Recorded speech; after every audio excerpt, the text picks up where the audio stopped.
స్నానం చేసినాక వంట చేయాలా? వంట చేసినాక స్నానం చేయాలా అని చెప్పేసి అడుగుతున్నారు.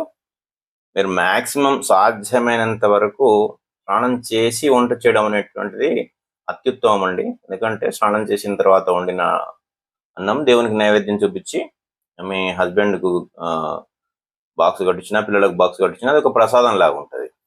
చాలామంది అనేదేంటి అనంటే మహిళలు అంత ఈజీ కాదు. మార్నింగ్ చాలా హెక్టిక్ షెడ్యూల్ ఉంటది గనుక మార్నింగ్ అన్ని పనులు అయిపోయినాక మేము స్నానం చేస్తాము అని చెప్పేసి అంటుండ్రు.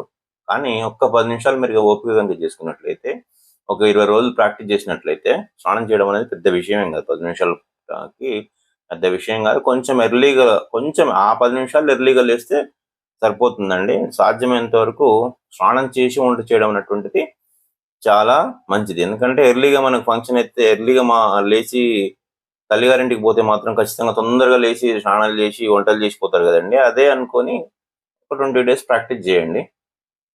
మొగైనా, ఆడైనా సాధ్యమైనంత వరకు స్నానం చేసి వంట చేయడం అనేటువంటిది శుభప్రదం ఆ ఇంటికి గూడా. ఎందుకంటే వంట చేసిన తర్వాత స్నానం చేయడం అన్ని పనులయిపోయినాక స్నానం చేస్తాం. మాకు మళ్ళీ మళ్ళీ చెమటొస్తుందండి ఇవన్నీ అంటారు. మళ్ళీ జేయండి. కొంపమునిపోయేదేముంది అరిగిపోతుందా ఏమని? ఏం కాదు గదా!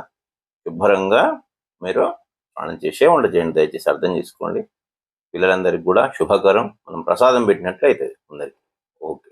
అందరికీ పరమేశ్వరుని ఆశీస్సులు.